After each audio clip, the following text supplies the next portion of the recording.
Happy Monday, everybody. Super excited for today's IG Live because we're doing it a little bit differently. We're actually going to go on an art room tour with Joel Scholten. So I'm super psyched about that and hoping to do a few more art room tours in the future. Now, let me just preface by saying, remember, this is not to intimidate, but instead to inspire because everyone has their art room looking a little bit different. So again, this is a safe place for us to share, ask questions, and kind of help encourage each other as we're getting ready for back to school. So for those of you that do not know me, I am Sarah Krajewski, and I host our weekly Instagram live chats here.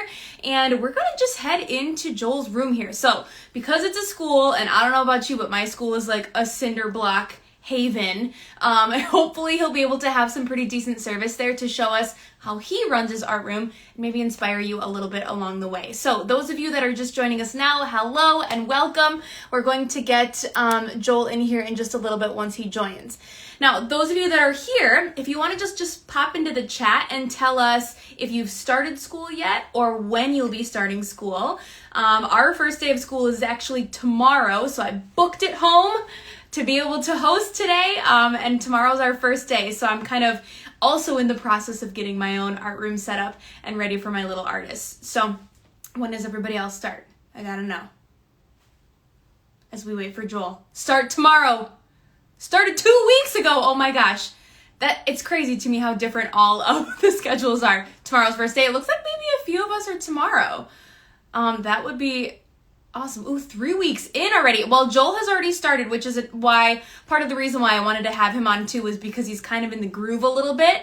We've got next week Thursday, 2 more weeks still. Ooh, nice. So you've still got some time a little bit. Yeah, it's kind of like within this month range a little bit. It's somewhere a little bit in there. So hopefully no matter when you did start, are going to start, you're feeling okay about it, and hopefully we can encourage each other to make it the best experience we possibly can. I do see a question here already, and like I said, we're gonna get Joel in here. Joel, I see that you have joined. Let me let you in. The question here, and we'll wait till Joel gets on here, but then I'm going to go ahead and pose the question to him and see if we can help you out a little bit too. Joel! Hello. Can you hear me? Oh, that was the most you. dramatic answering ever.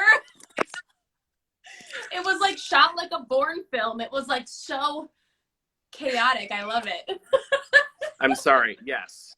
My phone fell out of my hand. So don't you ever apologize. Don't apologize for being you. It's great. Well, welcome, Joel. We're so excited to see your room and chat with you. And I'll kind of do a little bit of a role of like looking through the chat to see if there's anything that people are asking or commenting on. But we're going to just start a little bit with who are you and where do you teach? Tell us a little bit about you before we see your room, Joel. Yeah, absolutely. So my name is Joel Scholten. I am an art teacher. I've been teaching for about 14 years, and I'm currently teaching in Omaha, Nebraska, and I've been in this position. This is my 6th year in this position. I teach currently K through 5, but I've been in positions where I've gotten to teach K through 12, and so I've kind of had a little bit of experience in almost every role. And then I also have my master's in reading and literacy, and so I do a lot with reading and books, and every once in a while I get to do some fun stuff with kids in terms of some reading and literacy here as well. Yes, well, we can't wait to see your room because I have a feeling that you've incorporated a lot of that into your actual classroom too. And I know there's a lot of fun stuff that we'll be sharing after as well today about like some of the pro packs that you've done, about connecting reading and literature with your actual classroom curriculum. So, okay, so first, before I get started, I don't want to forget about this question here, but tips for transitioning art room to being on a cart. Can I ask, last year, what was your situation like? And tell us a little bit about what it looked like for you. Well, I have to admit, I was able to keep my classroom last year. And so I was one of the lucky ones. But I did spend about 4 years on a cart. And so I've had experience there as well. But I had my classroom last year, and I got it back again this year. So. Yay! Okay, well, give me like your number 1 or 2 tips that were helpful when you were on a cart. Okay, so the one thing that I did when I was on a cart, I had like a really tall cart, which was really great. It used to be like one of those old TV carts that they had. Oh, And they yeah. recycled Oh, it yeah. for me to use as an art cart. And it just had several shelves. And so one of my shelves was just purely devoted to like tiny little Tupperware tubs of little bits of every material that I could possibly use in a classroom. That way, if I was ever in a classroom and a kid needed a material that I wasn't planning on using for the day, I still at least had like a little bit of everything for the kids to be able to access while I was still on the cart. That is a really good idea. I love that, because sometimes they're like, oh, can I put this sparkly thing on it, or can I have a little bit of something random that you wouldn't have? And so I love that you just kind of have like a little tiny art room in mini version. See, I had a student teacher when I was on a cart, so I was like, she was my art room. I would just be like, go get it for us. It was very nice. But to answer the art on a cart question, actually, like, from almost a year ago, probably, we have an IG Live that I did with Lindsay Moss, who is phenomenal and has great tips about art on a cart. So if you're interested in watching that, all of our IG Lives are saved in IGTV. So you'll have to just go check that one out. It has a bunch of great tips that are still super relevant. So if you're looking for some more stuff about being on a cart. And then I will get to the how to wear your mask above your nose, because I'm understanding there's some masking things. Can you tell us what your school is doing in regards to like distancing, masking, things like that, so we can just get a feel? We know everybody's doing a little bit differently, but what's going on with you, Joel? Yeah, so masks are fully optional this year for our students. Last year, masks were mandated, but we were able to go all year long. We never were out at all last year. So this year, masks are recommended. I would say about 50% of our school population is wearing a mask currently. And I am wearing a mask currently. I would say about 50% of the teachers are wearing masks as well. And then kids need to be 3 feet apart, nose to nose. So seating wise, and they can't be facing each other. So nose to nose, like shoulder to shoulder, if that makes sense. Or 6 feet facing each other. And so getting all of our chairs and tables in this year was a bit of a challenge. I got new floors and I got a new projector, a TV projector. And so everything kind of changed just a little bit this year. And I was really committed to not going in before my contract hours. And I really had a few issues getting my classroom set up, because I kind of had to reorient my entire classroom because of the way the situation was. And I didn't have any whiteboards in the front of the room anymore. So it just added like a little extra stress trying to get all those kids 3 feet apart, but we got it figured out. So that's great.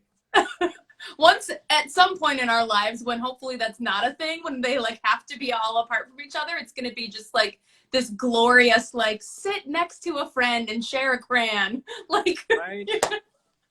But we'll get it. I'm glad you figured it out. And I know there's been hurdles along the way. Like those of us, that might be transitioning back from being on a cart or vice versa, and kind of like switching a bit and kind of digging into what that looks like. So appreciate your flexibility and honesty. And I promise that you will show us your room in a second, but I just want to make sure that we talk about what everybody's so excited to ask about, which is how do we make the art room fun, art on a cart fun, and actually make the experience good for our kids, even though it might be frustrating at times too. So if anyone else has any more tips about masking and how to talk to kids about wearing masks the right way, you're welcome to drop that into the chat here too.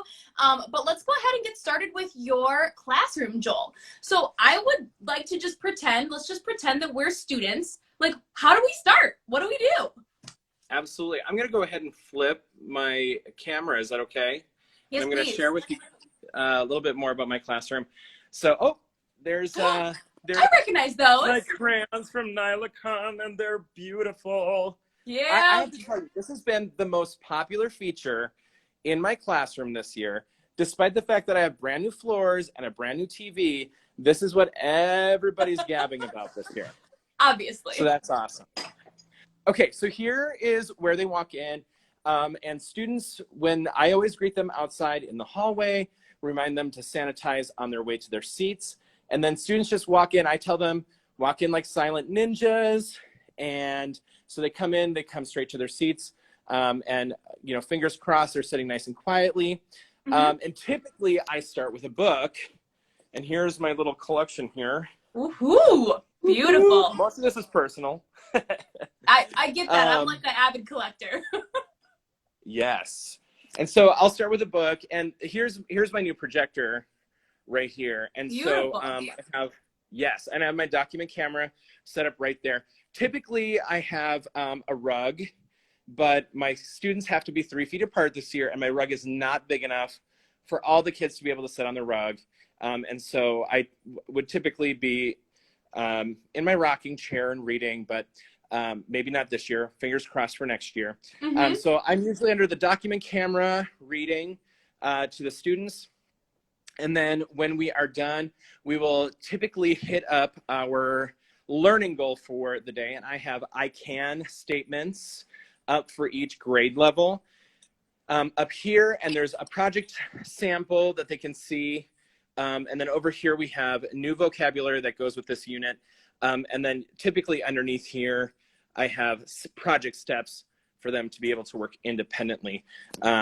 Today, we're just starting a new round of classes, so I haven't gotten all the project steps up Okay, quite yet. let me interrupt you for a second, because I know before you even got into the chat, we were talking about how long you were in school for, because I was like, wait, you're starting the year with like full on projects right away, but you've been in school for what, 2 weeks already? Yeah, so this is our third week. Okay. Perfect. So Yes. you're kind of like getting into the groove. All, you know, your classes are starting to do different things. I love that I can wall too. And the new vocabulary is really helpful because it might just change slightly instead of it always being that same grid of the like materials or whatever you would use. Beautiful. Okay, keep going. What happens next? So yeah, and so like we were saying, so I have all my vocabulary here, but also on the opposite wall, I do have a word wall for each grade level. And so basically this is a collection of all of the vocabulary words we use throughout the year. And so the vocabulary that's on this wall is just unique to the unit that we're on, Sure. where the one on the other wall is just a collection of everything we do all year long. And it's great because when we review things that we've done earlier on in the year, the kids always know exactly where to go to get that reminder of what that word might have been or that concept. So it's nice to have that word wall up. And every once in a while, we will be reading. Like the other day, I was reading the word, we were reading All Are Welcome Here. And in the book, it's such a good book. It's a perfect book to start the school year out. I read the book, and it says, you are welcome here. And then I say, you are welcome in the art room. And then we talk a little bit about some procedures and some expectations. It's like a perfect start to the school year. And in that book, there's the word make haste. And so almost every year, haste becomes a word that we throw up on the word wall because we define it in the classroom, and then it becomes a new word to add to our vocabulary too. So the word wall is a little bit more of a hodgepodge of different words that we might be encountering that might be new and defining. So I also will just stop you right there. The word wall is so genius too, because I love the fact that it's not necessarily art words, but just like how in conversation there's so much that we talk about, right? Like, what does this mean? Like, I remember even listening to Jonathan Jerovich's podcast about how he would read the book and they would talk about a laundromat, and all the kindergartners were like, what is that? Because it's something like they don't know about. So it's fun to have words that just kind of come up that maybe kids just don't know a lot about. So I love that incorporation. Yes, Abby and Joel worked together, right? And you guys both worked from a cart. She's commenting that your room is much more organized than when you were on carts together. Just saying. Yeah, Abby and I used to have to share a closet with our separate carts. And while it was great for coming up with new ideas and brainstorming, it was a bit of a mess. I'm not going to lie. So yes, this is much more organized. Okay, I love it. Okay, so after you're kind of like introducing the lesson, introducing what's going to be happening next for the day, then where do we go? Yes. So once we've introduced the I can statement, the kids know what we're going to be learning about. Then I give a brief chat on what that might be. So for example, in second grade, we are talking about positive space and negative space. We're obviously looking at the work of Robert Indiana. And right now our kids are doing square one art, which is, art that parents can order on different items and things like that. And so the projects are all kind of kitschy and have handprints involved in it so that, it tugs on the parents' heartstrings. But so we're talking about Robert Indiana. And then we talk a little bit about the positive space and the negative space in his work, and just how his positive space and negative space are kind of competing with each other, which is an interesting concept when, most people really want to put the emphasis on the positive space. And so we then paint our letters so we talk about that, and then I release the kids, they draw their letters, and then I have, usually back here on the counter, are the supplies that the kids would use for the day, and they have free access to that. So, for example, we're painting right now in second grade. I'll put out a paper for their palette, and then the kids can go back to their spot, because we are allowed to share supplies again. They're allowed to go back to the spot here on the counter where all the supplies are. They can grab their brushes. They can grab the color that they want. And then one thing that I say with all of our kids, just so that we have some control over how much paint we're going through, is I'll ask them to give me the okay symbol. Oh. This is an okay amount of paint. And so they can't put more than this much paint on their palette. And I'll tell you, most kids are really good about just using the appropriate amount of paint and not using so much paint. And it's good for them to be able to recognize how not to waste paint, or how to, if they need more than just an okay amount of paint, they can always go back and get more instead of accessing it all and throwing half of it away. Yeah. And so then they have free access to the paint that's in back, and they work on their positive space first. And then when they're done with their positive space, then they can go wild on their negative space. And then usually at about 7 minutes till the hour, we start cleanup. And usually what will happen is we, for the younger grades, kindergarten first, second, we will go through cleaning our brushes first. So if we're using tempera paint, we call it muddy paint. And if we're using muddy paint, we wipe it clean, we rinse it off, we wipe it dry, and then we do the pinch test. So if they pinch their bristles and they get paint on their fingers, they need to wipe, rinse, wipe again. And if they pinch the bristles and their hands are clean, they can hold it up in the air, and I will collect their brush. And then once their brushes are collected, then they can take their work over to the dry rack and wash their hands.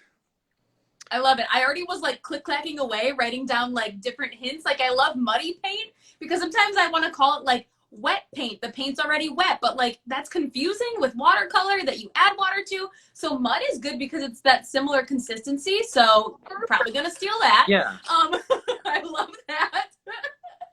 And then I also wanted to say too, just the fact that, there's kind of a big conversation about specifically like students getting their own paint, or, how much do you let them do on their own? And I'm curious what grades you allow to like portion out their okay size of paint. Like, is there a cutoff for you?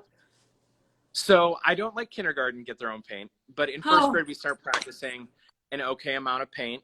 And then by second grade, they're fully independent, grabbing their own paint as they want. And I used to do like paint tubs. So I used to have like a big Tupperware tub that I had like little Tupperware containers of paint in, but I found that it's, kids have a hard time getting the lids open, and then it's like paint all over the floor.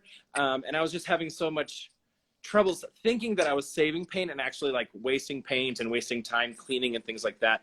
And so this has been really successful for me. And it has been a professional goal of mine to allow the kids to be more independent, not only in their process, but also be able to access materials in my classroom, like their own studio. And so it's been a challenge. I'm not going to lie. This is a challenge for me. I like control, Mm-hmm. but it's been really good. And I'm really glad that the kids actually feel, first of all, comfortable getting the supplies that they need, because it means that they're kind of working at their own pace, Yes. and working in a way that is inspired to them, but also helps them to understand and kind of manage the use of their supplies and how to care for the supplies, and honestly during cleanup how to organize supplies in a safe and responsible manner where other people are able to access those supplies as well.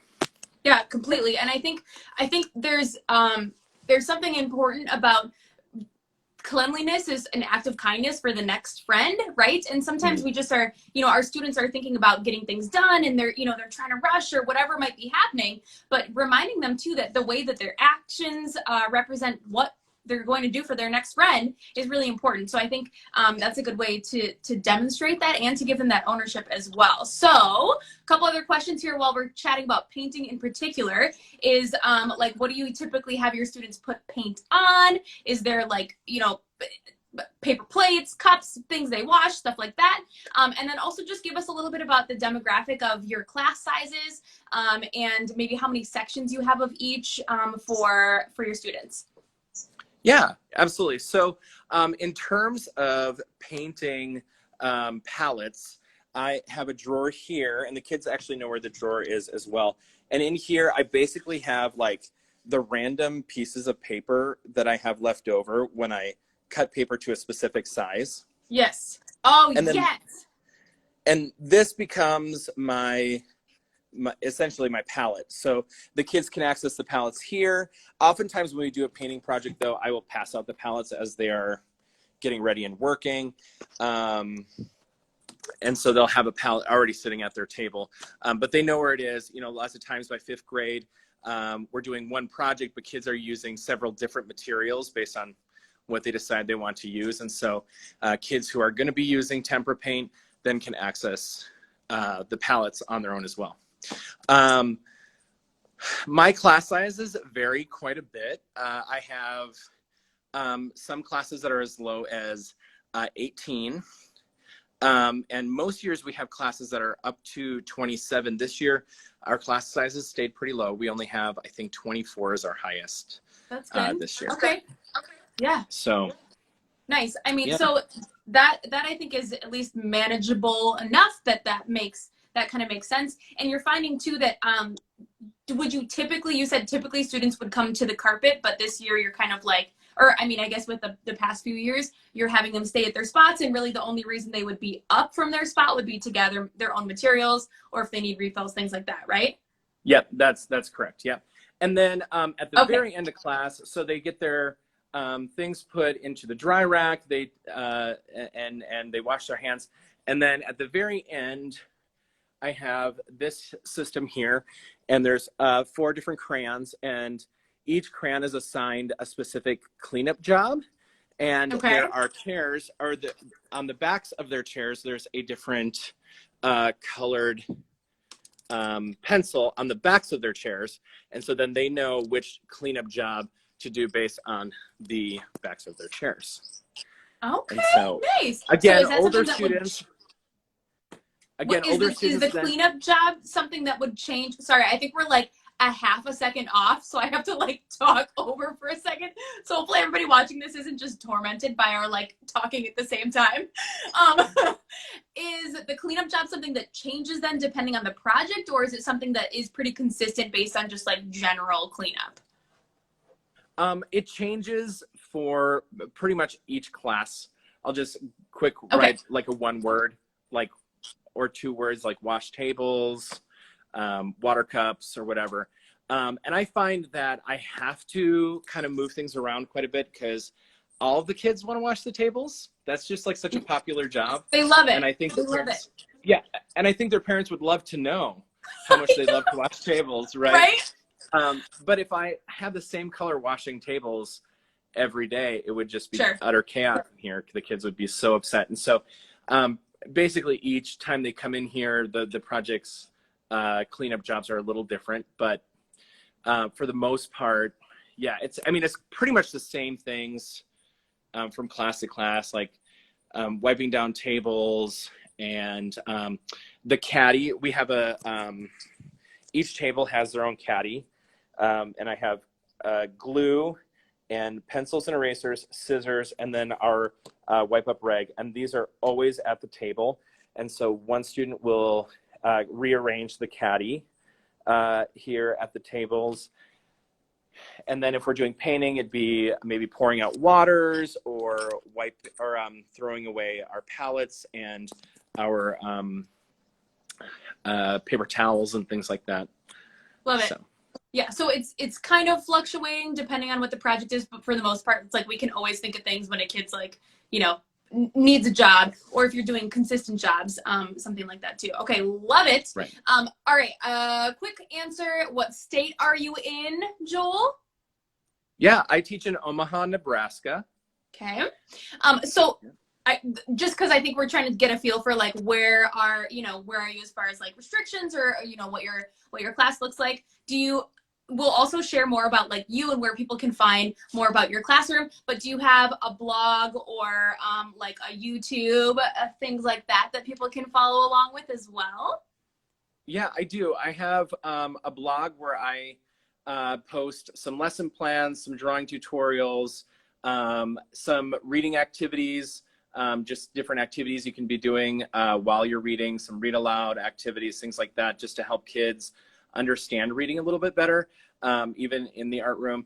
And that link is in my bio on Instagram. And then I also have a YouTube page with just some drawing tutorials. It was kind of an accident. I had some students who were wanting to draw with me during quarantine and asked me to throw together some videos. And so I just started. And then I get requests every now and then for, Mr. Scholten, how do we draw, a dragon? So then I add another video on. So that's kind of organic, but I do have a YouTube page. I love it. I love it. And definitely I would say, for sure, you'll need to follow Joel on Instagram if y'all are watching this today, because he's amazing and he shares a lot of really awesome projects and things that are happening in your classroom as well. So a few more questions that are popping up, because as always, everybody's room is like a little bit different. We do our routines just like slightly different, whatever. And it's kind of fun to just see what works and maybe spark a little bit of intrigue or a little interest. So some things that I noticed, one was on the back of the door, we did have a request from someone about the star and the clothespins. Like, what's that situation?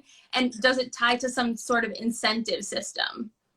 Yeah, and so this is so funny because I'm actually changing this year, but my order from Amazon is back ordered. So I'm doing my old system still. So I'll share my old system and then I'll share my new system. This is the Art Stars. It's a game board. And each quarter it changes depending on how many times they come to the room. If they are safe, responsible, and respectful, which is our school-wide PBIS system, then they get to clip forward one on the chart. And so they're trying to make it around the game board to get to an art party. And our party is basically an open studio. They get a little bit of clay. We put paints out. We put free draw paper out. And then sometimes a Bob Ross is on there. On the board, and kids are just kind of free to move around and create as they want. They get to take everything home that they make. We also have a bonus square, and this changes each quarter. So we call them melty beads, like the perler beads. Yeah. And so if they make it to party, they still have an opportunity to get the bonus melty beads at their party. I know, like, usually right before winter break, we do like pajama party, or, just we have different things happening in here. I'll get the Play-Doh out when we're not in restriction and things like that. And so they're working together as a class to earn that. We also have, like I said, a school-wide PBIS system. And so kids are earning Tiger tickets. And so each week, there's a Tiger ticket winner in art, and the student can come down. I have a prize box that they can choose from. It used to be that they could either choose a prize from the prize box, sit in the teacher chair, or sit with a friend. The other two are just a bit hard right now with Yep. current restrictions. And so it's choose from the prize box. Mm-hmm. And I kind of upped my prize box game a little bit because the kids were not excited about my prize box. Oh, man. I know. I got slime though. So now I'm really cool. So you're legit now. You're legit. Yep. The prize box is for real now. I love it. Okay, so you said you're transitioning to a new system though. So what are you going to change? Well, so in my classroom, I tell the kids all the time that the things that are the most important, there's 4 things that are really important to me. That they are listening quietly, that they are following directions, that they are giving me their best effort, and they're giving me their best cleanup. And so those are the things that I'm always looking for. And those kind of tie into the old STAR system. But what we're going to be doing now is warm fuzzies. And so each class is going to have a jar, and there's going to have little pom-poms, and they can earn up to 4 warm fuzzies each class. And so really what they're earning is a pom-pom or a warm fuzzy for listening quietly, a warm fuzzy for following directions, a warm fuzzy for working hard, and then cleaning up hard. And I think that will be more effective because kids can still be earning warm fuzzies even if cleanup didn't go very well. They can still earn warm fuzzies, because sometimes they're doing so good up until like the last 5 minutes of class, and then it's like a whole mess. Yes. And by that time you're just like, oh no, I don't really want to clip you up. And so this is a great way, I think, to get kids to think about each step of that process and kind of go along with my classroom rules, but also help them to continue moving forward without the need for perfection. And then also the big difference with that one and this one is going to be the game board was each quarter.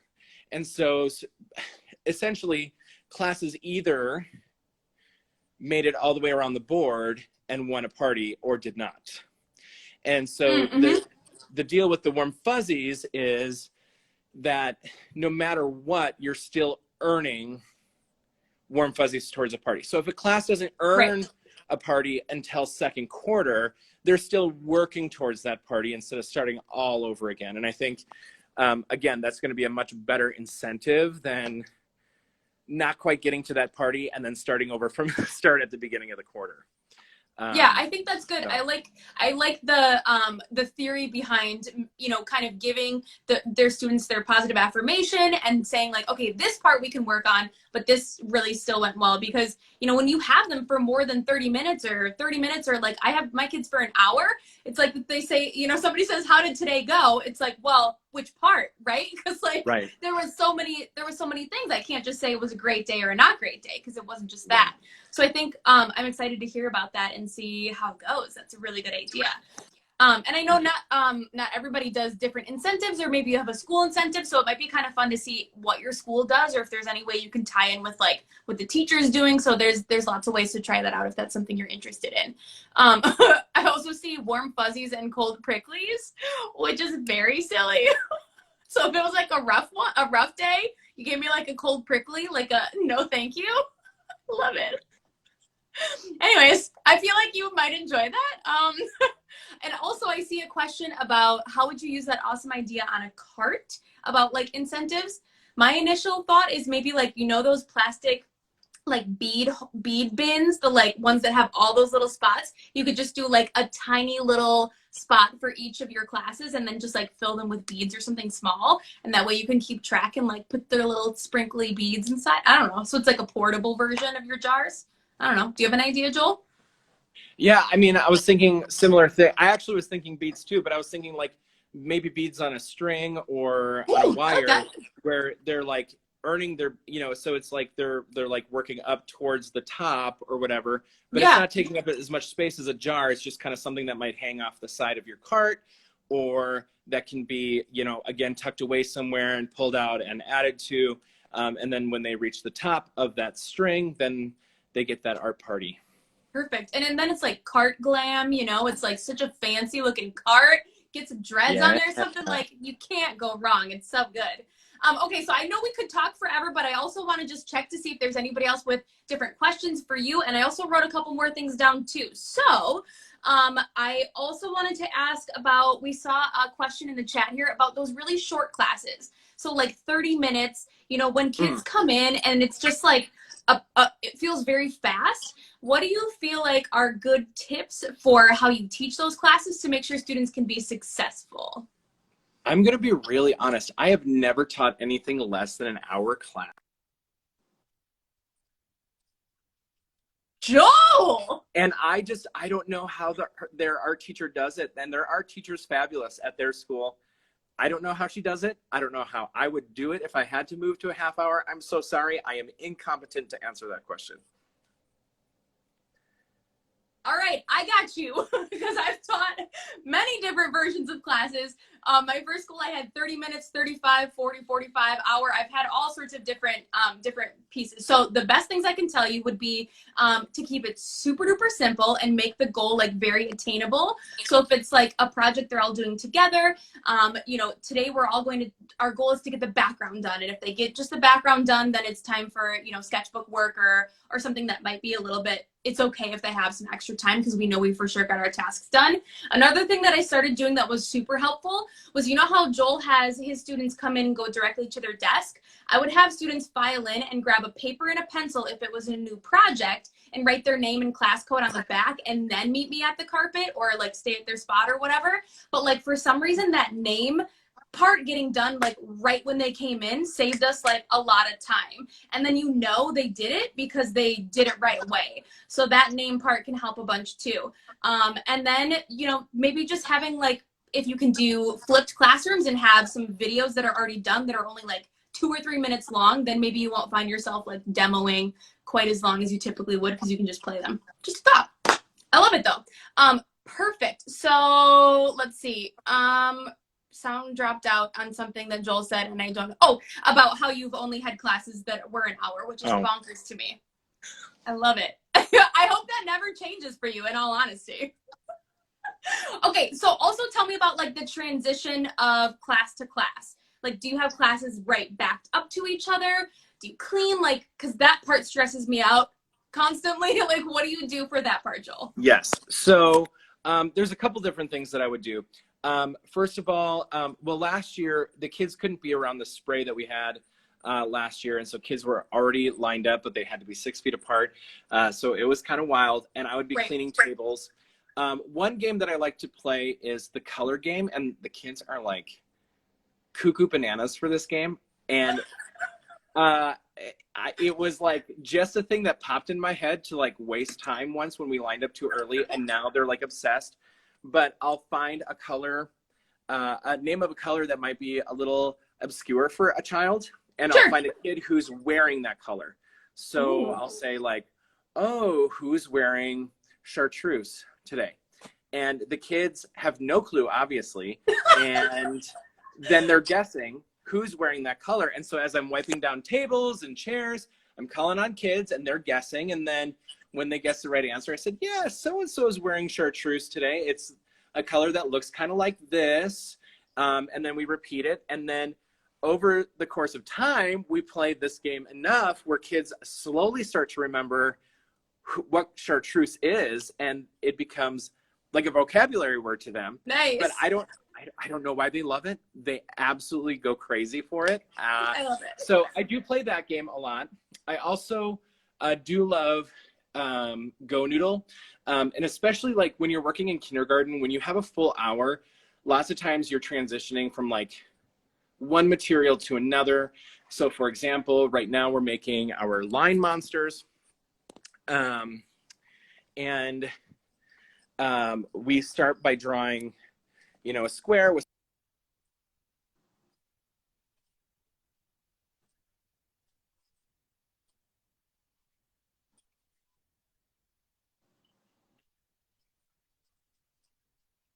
Noodle video. And ooh, this is really fun. I forgot to explain this. This is definitely an incentive. Let me introduce you to my friend. The kindergartners love it. This is Magic Rainbow. And Magic Rainbow is shy, but he is my classroom helper. and he Oh, watches the students. And he's looking for students who are listening quietly, following directions, and working hard. And sometimes Miss Magic Rainbow is like so shy that he hides. And the kids like freak out when they find him hiding in the somewhere in the classroom. And so then the student who Magic Rainbow spies as being a good listener, working hard and following directions, then gets to choose a Go Noodle video of their ooh. choosing. And then they dance to a Go Noodle video while I am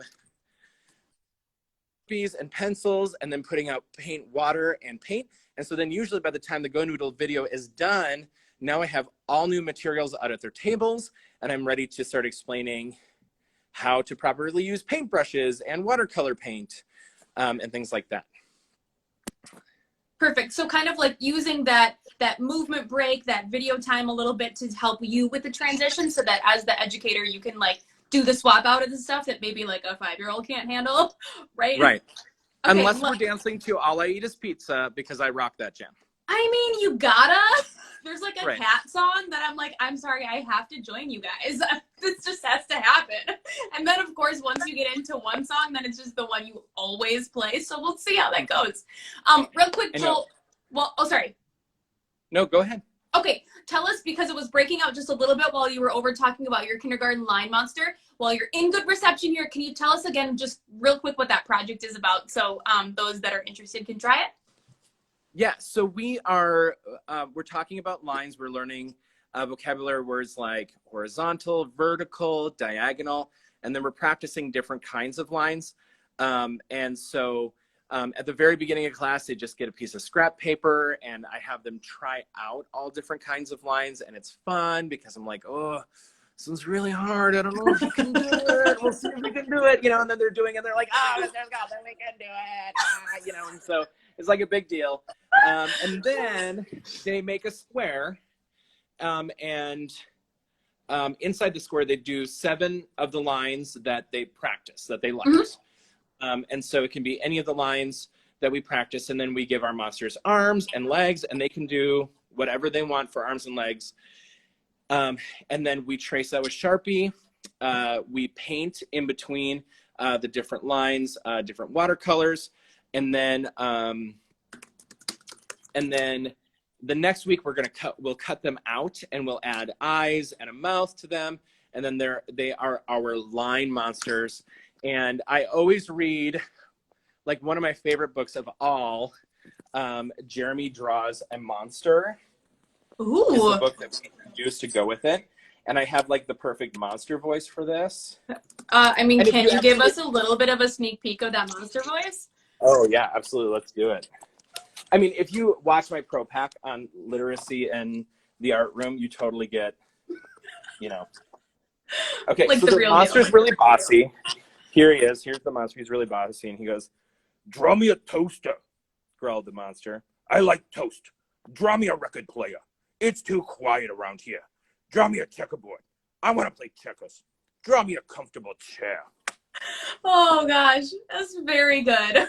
I would be entertained by that as a child and also as a fully grown adult. So much approved. Hopefully I'm not out of reception here, but I'm gonna move back because we did actually have some students working on their line monsters today. Oh, those so are here's beautiful. What we have in the dry rack right now.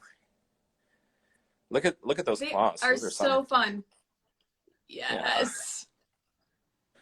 So next week, like I said, so next week what we'll do, I'll actually draw a little line that goes around them, like a bubble cut. Sure. And so I'll draw a little line that goes around them, and they'll try to cut on that line, and then they'll pick out a background paper to glue that down onto, and then I'll just give them some white paper for their eyes, and some different colored papers like pinks and reds and stuff for their mouth, and then they can just give their monsters faces. And some of these kids make the most terrifying faces I've ever seen in my entire life. Oh yeah. There's something about like the eyebrows, when the eyebrows start doing stuff that you're like, oh. So we often talk about emotion, and I'll like demonstrate. I'm like, y'all, this is gonna make some aggressive emotions if we decide what happens with these eyebrows. But yeah, there's always a few where you're like, oh, I don't want to meet that monster in a dark room.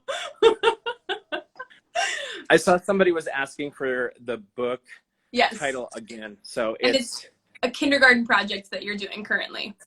Yes, it's Jeremy Draws a Monster by Peter McCarthy.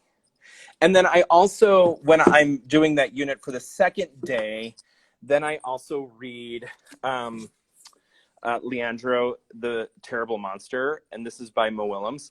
And okay, this book is fabulous for several reasons. One, because one of the main characters talks about how a bird pooped on his head, so the kindergartners love it. Oh my gosh, and yes.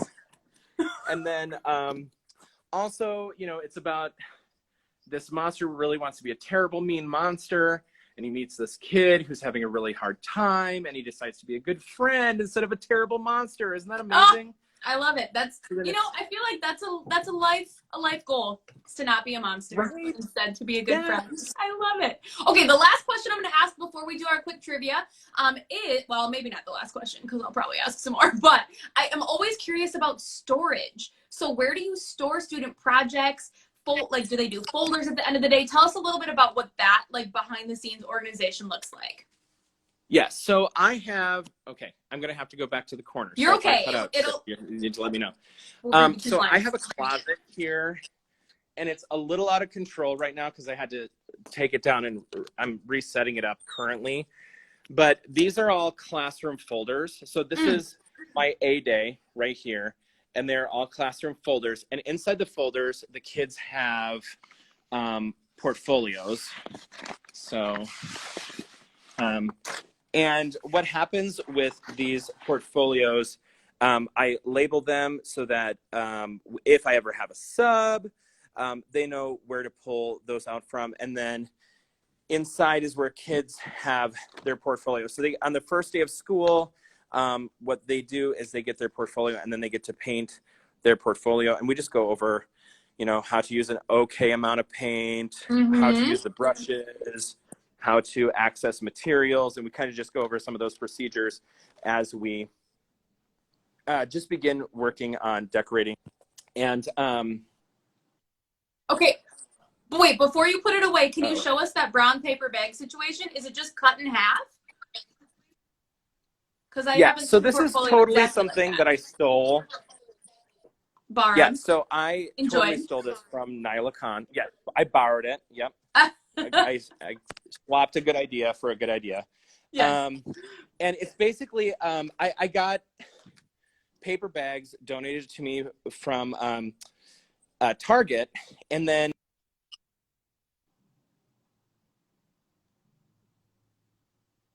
am I there? Sorry. Now you are. Try again. You got paper bags from Target. I'm sorry. And then I just cut up along the side there, and I folded these out here and folded the bottom on in. And there's yeah, and Nyla Khan has a really great tutorial for this on her Instagram page, on her IGTV, and that's totally where I found it. And I thought, this is brilliant, and I'm so sick of spending so much money on portfolios every year, not wasting, but using up all that drawing paper. It's like an entire ream to get my classroom done. And Target was awesome. I'm get a little like socially awkward when I have to ask for things like donations and stuff. And I walked in, I'm like, oh, can I please? And they're like, yeah, absolutely. How many? I mean, they were great. So it was worth asking. And I love it. And like it too, because they have handles. Yes. Oh, now they feel like they're really swanky. Yeah. You know? I love it. I love it so much. Well, I'm definitely going to check out the tutorial on Nyla's page because that sounds amazing and I love it. And I just think I know what you're saying, where you get in to a place and you're like, hey, I'm a teacher. Do you guys like have extra of this thing? And they're like, oh, how many do you need? And you're like, 500? Right. So I get it for sure. The source of the portfolio idea is the amazing Nyla Khan. I think she's watching today. Nyla, Nylah, I believe .KHAN. There she is. Yes, I got it down there. Thank you, Joel. Yeah, so you'll need to follow Nyla as well. She has amazing resources along with so many other amazing art teachers. So, Joel, before you go, can you just give us something unrelated to your classroom in its entirety, but tell us just kind of a few words of encouragement or positivity or advice as we all kind of like are diving back into getting into the school year this year? Okay, so I feel like I'm going to relieve everybody of the stress of getting through their entire curriculum this year. Mm-hmm. I want you all to enjoy yourself. Remember that you are the most fun thing that happens in most kids' days. Show these kids love, show them grace, show them patience. And you know what? If we get through our curriculum, hooray. And if we don't, Like, that's okay. that's the most important, really, honestly. Yeah, completely. I love it. Thank you for keeping perspective a bit as well, because that energy, it's not only helpful for our kids, but like, hello, ourselves, we're pretty mentally depleted or can feel that, and it's important to kind of like give us that space, like see where our boundaries are. So thank you for saying that, Joel. Okay, so y'all who have stuck through this amazing tour with Joel, this is going to be saved in our IGTV so you can watch it and share it after the fact. I will also share Joel's link to his YouTube if you want to do any drawing videos with your kids. Be sure to follow him on Instagram and some other fun things that he's done with the Art of Ed as well. So our quick trivia question for y'all that have hung out for our chat: get your hands on this amazing rainbow sticker. If you're the first person to type the correct answer in the chat, then I will say your name and you can DM the Art of Ed, and I will get your address so that I can send you a sticker. So the question is, in what state does Joel teach? Again, in what state does Joel teach? Give them like 3 seconds. I promise somebody will answer. Maybe. This is really exciting. He said it like okay, coffee art gal. You're my first one. All right, coffee, art, all the important things. Coffee, art, gal. If you could message the Art of Ed and just say, hey, I want the sticker, and give me that address, that'd be perfect. Thank you, everybody else that is responding, and thank you for joining us today. We will be doing some more art room tours, so if you enjoyed that, just be sure to kind of be on the lookout. We'll have some more fun things in the works as well. Joel, thank you so much for staying after school and hanging out with us and showing us your space. You are an amazing educator, and your kids are very lucky to have you.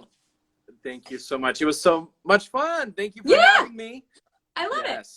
All right, cool. All right, y'all. Have a great night, and Joel, we will talk to you later. Bye. Thank you so much. Bye, everyone.